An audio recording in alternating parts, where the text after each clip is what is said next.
প্রথম খবর হলো, যুদ্ধবিরতি চাইছে এখন দুটো রাষ্ট্র, ইসরায়েল এবং আমেরিকা। ইরান চাইছে লম্বা যুদ্ধ, কারণ ইরান মনে করছে এই যুদ্ধ থেকে আমাদের প্রাপ্তি ছাড়া এখন যুদ্ধ বন্ধ করে দিলে লস। কারণ যে ক্ষতি আমাদের হয়েছে, আমাদের সুপ্রিম কমান্ডার শাহাদাত বরণ করেছে, আমাদের 30-40 জন টপ লিডার মারা গেছে, রাষ্ট্রের প্রচুর ক্ষয়ক্ষতি হয়েছে। এগুলোর যদি আমরা এখন যুদ্ধ বন্ধ করে দিই, আমাদের 50 বছর সময় লাগবে এগুলোকে আবার ঠিক করতে। আবার 2 মাস বা 1 বছর পর অ্যাটাক করে বসবে, আবারও ক্ষতি করবে। তাহলে কি করণীয়? আমাদের সকল ক্ষতি পুষিয়ে নিতে হবে, এমন কোনো শর্ত দিয়ে আমেরিকা ইসরায়েলকে আটকে রাখতে হবে। তো সেই চালে প্রথম চালটি দিয়েছে ডোনাল্ড ট্রাম্প। তিনি বিশ্বব্যাপী জানিয়ে দিয়েছেন যে ইরানের সাথে আমার সমঝোতা হয়েছে এবং এই সমঝোতায় আমি 5 দিনের জন্য ইরানের বড় আক্রমণ আপাতত বন্ধ রেখেছি। এখন যেগুলো হবে গতানুগতিক আগের মতো ছোট হামলা হবে, বড় কোনো হামলা করা হবে না। অর্থাৎ 48 ঘন্টার যে আলটিমেটাম দিয়েছিল আমেরিকা ইরানের বিরুদ্ধে, সেই আলটিমেটামটা স্টপ করা হয়েছে এই ঘোষণার মধ্যে। তো ট্রাম্প এখানে যে চতুরতা দেখিয়েছেন, ট্রাম্প বলছেন 4-5টি দেশ যুদ্ধবিরতিতে আমাকে সহযোগিতা করেছে বা ইরান আর আমার মধ্যে মধ্যস্থতা করেছে। এর মধ্যে নাম্বার 1 রাষ্ট্রটির নাম হলো তুরস্ক, নাম্বার 2 রাষ্ট্রটির নাম হলো ওমান, নাম্বার 3 রাষ্ট্রটির নাম হলো পাকিস্তান, 4 রাষ্ট্রটির নাম হলো মিশর।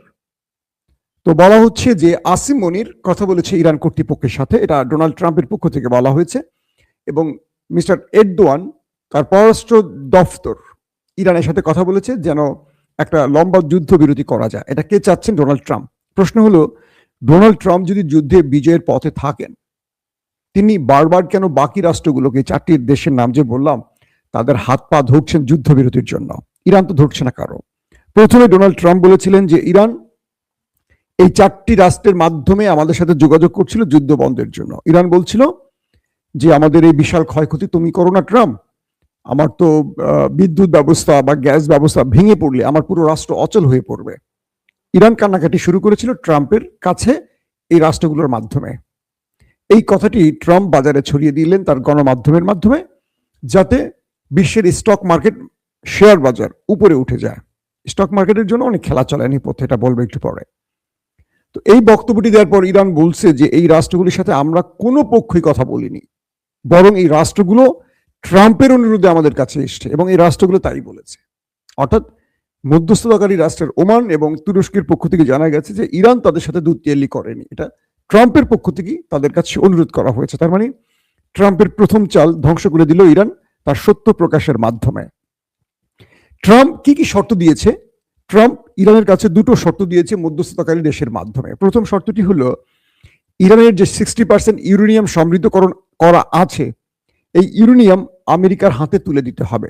সুবহানাল্লাহ বলেন সবাই, মাশাআল্লাহ বলেন। ইরান এত বছর ধরে তার শান্তিপূর্ণ ইউরেনিয়াম বা নিউক্লিয়ার প্রজেক্টে যে কাজ চালিয়ে যাচ্ছিল, সেই সমৃদ্ধকরণ, ইউরেনিয়াম সমৃদ্ধের বিষয়টির 60% যা ইরানের হাতে আছে, এগুলো আমেরিকার হাতে তুলে দিতে হবে। প্রথম দাবি ছিল আমেরিকার ইরানের কাছে। আর দ্বিতীয় দাবি ছিল দ্রুত হরমুজ প্রণালী খুলে দিতে হবে। আপনি কি জানেন পারমাণবিক অস্ত্রের চেয়ে শক্তিশালী কোনো একটা অস্ত্র পৃথিবীতে আছে? বলতে পারবেন কমেন্টে কেউ? আছে। আমরা মনে করি পৃথিবীতে সবচেয়ে বিধ্বংসী অস্ত্রের নাম নিউক্লিয়ার, তার চেয়ে বিধ্বংসী হলো হরমুজ প্রণালী। এই মুহূর্তে মনে হচ্ছে এই একটি গলা, সমুদ্রের গলা বা হরমুজ প্রণালী, এই জায়গাটা বন্ধ করে দিলে পুরো পৃথিবী অচল হয়ে পড়ে। দেখছেন তো ট্রাম্পের কান্নাকাটি শুরু হয়ে গেছে। আরব আমিরাত, সৌদি, কাতার, কুয়েত, জর্দান, বাহরাইন সবার কান্নাকাটি শুরু হয়ে গেছে। ইরান এখানে একটা দুর্দান্ত চাল দিয়েছে। তো আমেরিকা 2টো শর্ত দিয়েছে ইরানকে যে তুমি ইউরেনিয়াম 60% সমৃদ্ধ করছো, এগুলো আমাকে দিয়ে দিবা, তোমার কাছে থাকবে না। প্রশ্ন হলো, ট্রাম্প যে এতদিন দাবি করছে তারা ইরানের নিউক্লিয়ার সব ধ্বংস করে দিয়েছে, তাহলে এই ইউরেনিয়াম চাচ্ছে কেন? তার মানে ট্রাম্প প্রথমে মিথ্যা বলছে, এটা বোঝা গেছে। 2 নম্বর, হরমুজ প্রণালী খুলে দেওয়ার জন্য ইরানকে অনুরোধ করেছে আমেরিকা। তার মানে এতদিন বলেছে যে হরমুজ প্রণালী ইরানের খুলতে হবে না, আমেরিকাই খুলে নেবে। তার মানে এখানেও ব্যর্থ হয়েছে আমেরিকা, তাই তো? ইরান আমেরিকার এই শর্তগুলোর এগেইনস্টে নিজে বেশ কিছু শর্ত দিয়েছে। প্রথম, ইরান 3টি শর্ত দিয়েছে, আমি আপনাদেরকে আমার একাধিক ভিডিওতে জানিয়েছিলাম। এবার ইরান আরো বেশ কিছু শর্ত যোগ করেছে। এখন বলেন তো তাহলে কে জয়ের পথে? আমেরিকার শর্ত ছিল আগে 5টা, হয়ে গেছে এখন 2টা, তার মানে আমেরিকা তো জিততেছে না, বোঝা যাচ্ছে। ইরানের শর্ত ছিল আগে 3টা, এখন হয়ে গেছে 5 থেকে 6টা। তার মানে ইরান তাহলে যুদ্ধে বিজয়ের মুডে আছে, তাই তো? আসেন ইরানের শর্তগুলো কি কি। ইরান বলছে, আমার দেশে তুমি যত হত্যাযজ্ঞ চালিয়েছো, যত স্ট্রাকচার, ভবন, যা কিছু ধ্বংস করেছো আমার এই রাষ্ট্রে বোমা হামলা করে, সব ক্ষতিপূরণ তোমাকে দিতে হবে। এ যাবৎ তুমি যুদ্ধের নাম করে আমার দেশে যত ক্ষয়ক্ষতি চালিয়েছো সব তুমি ক্ষতিপূরণ দিবে। প্রথম শর্ত হলো এটা। শুধু তুমি না, তোমার আরব আমিরাত, সৌদি, কাতার, কুয়েত, জর্দান, বাহরাইন যারা আছে, যারা তোমাকে ঘাঁটি দিস্তার যে ঘাঁটিগুলো তুমি ব্যবহার করছো, এবং ইসরায়েল, সবাই মিলে আমাকে ক্ষতিপূরণ দিবা। 2 নম্বর বলছে যে হরমুজ প্রণালী আমি খুলবো, শর্ত হলো একটা, কি?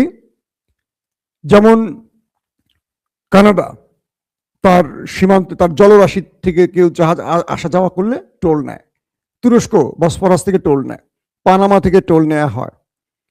আমেরিকা তার জলরাশি থেকে টোল নেয়।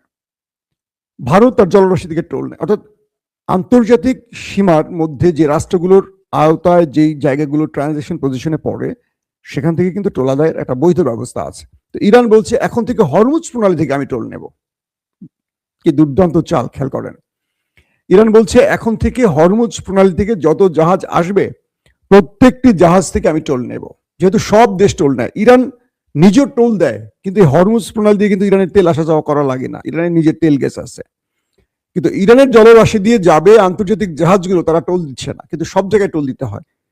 এখন থেকে ইরানকে টোল দিতে হবে। শোনেন, নাম্বার 3 গেল। নাম্বার 4, যুদ্ধ আর শুরু করতে পারবে না।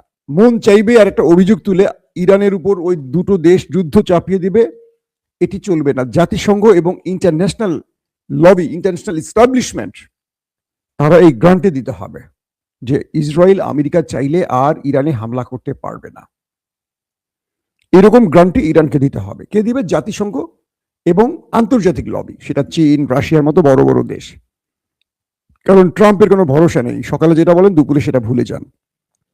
5 নম্বর শর্ত, খেয়াল করেন, মার্কিন যুক্তরাষ্ট্রের দুটো শর্তের অ্যাগেনিস্টে ইরানের শর্তের ফিরিস্তি দেখেন। 5 নম্বর শর্ত, মধ্যপ্রাচ্য থেকে অর্থাৎ গালফ কান্ট্রি থেকে তোমার সকল ঘাঁটি তুমি তুলে নিয়ে চলে যাবে, গাঁটটি গুটি বেঁধে চলে যাবা। তুমি আর আরব রাষ্ট্রে তোমার ঘাঁটি রাখতে পারবে না, কারণ তুমি এখানে থাকলে তুমি আমার সাথে অশান্তি করবা। এই শর্ত কে দেয়? যে জয়ের মুডে থাকে। বুঝতে পারছেন ট্রাম্প যে কত বড় মিথ্যাচার করছে? তুমি সকল ঘাঁটি গুটিয়ে তুমি চলে যাও, মধ্যপ্রাচ্যে থাকতে পারবে না। 6 নম্বর শর্ত কি?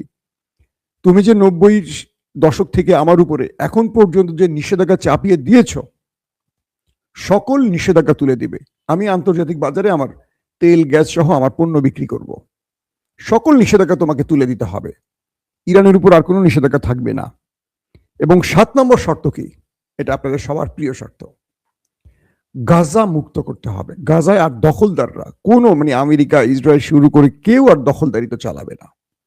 গাজাকে পুরো ফ্রিডম দিতে হবে। গাজা গাজার মতো চলবে, গাজাতে আর কেউ প্রবেশ করতে পারবে না, এবং গাজাকে স্বাধীন হিসেবে পরিচয় দিতে হবে। ইরান একমাত্র দেশ যারা গাজার জন্য সবচেয়ে বড় ভূমিকাটা নিল। এই সময় যারা যুদ্ধে নিজেরা ধ্বংস হচ্ছে, তারপরও গাজাকে ভুলে যায়নি। তো এই বিষয়গুলোর পর কয়েকটি তথ্য এসছে এরকম যে মিস্টার নেতাকাকু, তিনি খুব টেনশনে ছিলেন, কারণ তার দেশের ভেতরে যে চলছে তাণ্ডব, ইসরায়েলিরা বলছে এরকম দৃশ্য তারা কখনো দেখেনি এর আগে। ইরান তাদের উপর যে অ্যাটাকগুলো করছে তাদেরকে দোলে মুচড়ে দিচ্ছে, একদম ভাঙার বানিয়ে ফেলছে, ধোলাইখাল বানিয়ে ফেলছে তাদেরকে। বুঝছেন? ইরান তাদের উপর এমন ধোলাই চালাইছে। তো নেতানিয়াহু সাহেব বলছেন যে আমি আমার বন্ধু ট্রাম্পের সাথে কথা বলেছি এবং যুদ্ধ বিরতির জন্য ট্রাম্পকে আমি বুঝিয়েছি। আসেন সবাই মিলে একটু হাসি। তো কি বলছেন তিনি? যে ট্রাম্পের সাথে আমার ফলপ্রসূ আলোচনা হয়েছে, আমরা একটা যুদ্ধ বিরতির দিকে যেতে চাই। কেন তুমি যুদ্ধ বিরতির দিকে যেতে চাও? তুমি যখন মার খাও তখন যুদ্ধ বিরতির কথা মনে পড়ে, আবার মার ভুলে গেলে তুমি অহংকারী হয়ে যাও, মনে করো তোমার চেয়ে কেউ ক্ষমতাবান না, তোমার সাথে আমেরিকা আসে। ওকে। এখন মিস্টার নেতানিয়াহু বলছে কি বুঝছেন, যে আমি যুদ্ধবিরতি চাই ইরানের সাথে, ট্রাম্প আলোচনা করছে, আমার সেখানে সম্মতি আছে। আমি চাই, হ্যাঁ, ধোলাইখাল থেকে দেখছেন একজন ভাই, কেমন ধোলাইটা হচ্ছে একবার ভালো করে বলে দিয়েন ভাই। এখন মিস্টার নেতা চাচ্চু বলছে কি যে ট্রাম্পের সাথে আমার এই বিষয়ে কথা হচ্ছে, যেন যুদ্ধবিরতি একটা করা যায়, যথেষ্ট হয়েছে, এখন আমরা একটু থামতে চাই, অনেক মাইর খাইছি, পিঠ লাল হয়ে গেছে, পাছা লাল হয়ে গেছে, সব দিকে লাল হয়ে গেছে, আর যে বাসগুলো ঢুকছে, আইক্যওয়ালা বাস ঢুকছে, এখান থেকে ঢুকছে, আরেক দিকে বেরোইছে, আর আমার বাড়ি ঘর তো সব ছাপা করছে, আমার পরিবারের অনেকেই উপরে চলে গেছে, সবকিছু মিলে আমার মাথা মাথা খারাপ। কেন এই নতুন প্রস্তাব ট্রাম্প দিল? ইতিমধ্যে 20টির মতো যুদ্ধ বিমান হারিয়েছে ডোনাল্ড ট্রাম্প। হরমুজ প্রণালী বন্ধে পুরো পৃথিবীর ওয়ার্ল্ড অর্ডার নড়ে চড়ে উঠেছে, শেয়ার বাজার ধপধপ করে পড়ে যাচ্ছে, বিশ্ববাজার, তেলের বাজার সব পাগলা ঘোড়ার মতো দৌড়চ্ছে। আন্তর্জাতিক ইস্টাবলিশমেন্ট ডোনাল্ড ট্রাম্পকে কেঁপে ধরছে একদম গলা পাশে, যে বন্ধ করবি যুদ্ধ নাকি তোরে খায় ফেলাবো। এইরকম একটা সময় ট্রাম্প দুটো পরিকল্পনা কাজ করছেন, দুটো খেয়াল করবেন। এক, ট্রাম্প টাইম গেম করছেন, সময় নষ্টের খেলাটা খেলছেন ডোনাল্ড ট্রাম্প, যে 5 দিনের নাম করে ডোনাল্ড ট্রাম্প নতুন একটা ফাঁদ তৈরি করবেন ইরানের বিরুদ্ধে। দ্বিতীয় টার্গেটটি হলো যুক্তরাষ্ট্রে 28 মার্চ, আজকে কত, 25 তো নাকি 24, তো 24, 28 মার্চ নো কিংস নামে একটা বড় বিক্ষোভ সৃষ্টি হচ্ছে যুক্তরাষ্ট্রে ডোনাল্ড ট্রাম্পের বিরুদ্ধে। আপনারা জানেন যে আমেরিকাতে ট্রাম্পের বিরুদ্ধে, ট্রাম্প ক্ষমতা বসার পর অনেকগুলো বিক্ষোভ হয়েছে। প্রথম বিক্ষোভটিতে উপস্থিত ছিল মার্কিনীদের মধ্যে প্রায় 3 মিলিয়ন পিপল, বুঝতে পারছেন, 30 লক্ষ মানুষ সম্পৃক্ত হয়েছিল ট্রাম্পের বিরুদ্ধে প্রথম আন্দোলনে। তারপর ট্রাম্পের বিরুদ্ধে 5 মিলিয়ন পিপলস বিক্ষোভ করেছে, 50 লক্ষ মানুষ ট্রাম্পের বিরুদ্ধে বিক্ষোভ করেছে। ধারাবাহিকভাবে ট্রাম্প ক্ষমতা আসার পর এগুলো শুরু হচ্ছে। এরপর 7 মিলিয়ন পিপল, চিন্তা করেন, 70 লক্ষ মানুষ ট্রাম্পের বিরুদ্ধে সারা আমেরিকাতে বিক্ষোভ করেছে।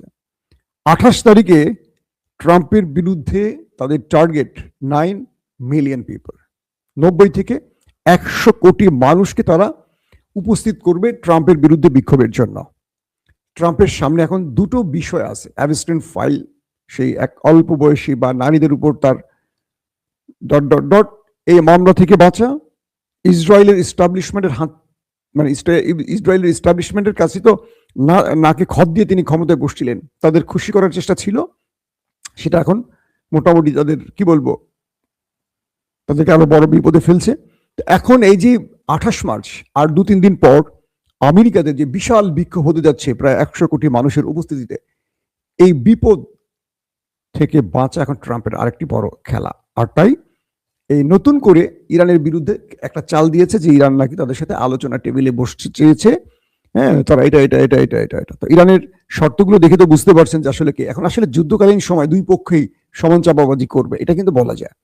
যুদ্ধকালীন সময় কেউ সঠিক কথা এইভাবে আসলে বলে না, এটা বোঝা খুব কঠিন, কারণ আমেরিকা তার মিত্র হারিয়ে ফেলছে, হরমুজের কন্ট্রোল হারিয়ে ফেলছে।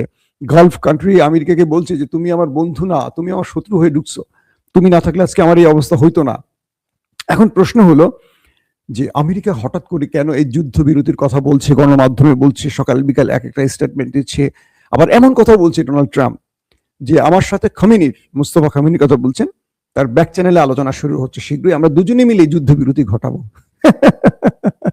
ওরে ট্রাম্প, পুরো এই ড্রাম, মানে কি বলে না বলে আল্লাহ ভালো জানে, বলতেছে যে আমার সাথে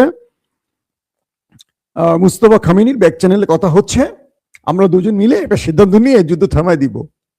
যিনি বলতেছে মুস্তফা খামেনিকে, ওর বাপকে তো মারছে, ওরে পাইলে আমরা মেরে দিব। এখন বলতেছে মুস্তফা খামেনির সাথে আমাদের আলোচনা চলছে। একবার বলছে সে নাই, দুনিয়া মরে গেছে, একবার বলছে সে আহত, গুরুতর আহত, আইসিইউতে। তাহলে কথাটা ড্রাম বললো কি করে? প্রশ্ন আসতে পারে না যে এই দেশে ট্রাম্পের মতো সত্যবাদী আর বাংলাদেশের শেখ হাসিনার মতো সত্যবাদী প্রধানমন্ত্রী বা প্রেসিডেন্ট থাকবে, সেই দেশের শত্রু লাগবে না। এখন বলা হচ্ছে যে ট্রাম্প এই যুদ্ধবিরতির খেলাগুলো খেলছেন, আন্তর্জাতিক চাপ আছে তার উপর। এক, তিনি প্রচুর পরিমাণে মার খেয়েছেন, তার বেজ, সামরিক বেজ ধ্বংস হয়ে গেছে, যুদ্ধ বিমান ধ্বংস হয়েছে, প্রচুর ড্রোন ধ্বংস হয়েছে, এবং আরব রাষ্ট্রগুলোর অব্যাহত চাপ আছে, কারণ আরব রাষ্ট্রগুলো বলছে যে তুমি যদি এটা বন্ধ না করো, আমরা তোমার সাথে সম্পর্ক রাখতে পারছি না। কারণ তুমি ইরানে যে হামলাগুলো করবা, ইরান দ্বিগুণ হারে আমার দেশে করবে। তুমি তো আমেরিকা ভালো আছো, তুমি মারছো ইরানকে, ইরান মারছে আমাকে।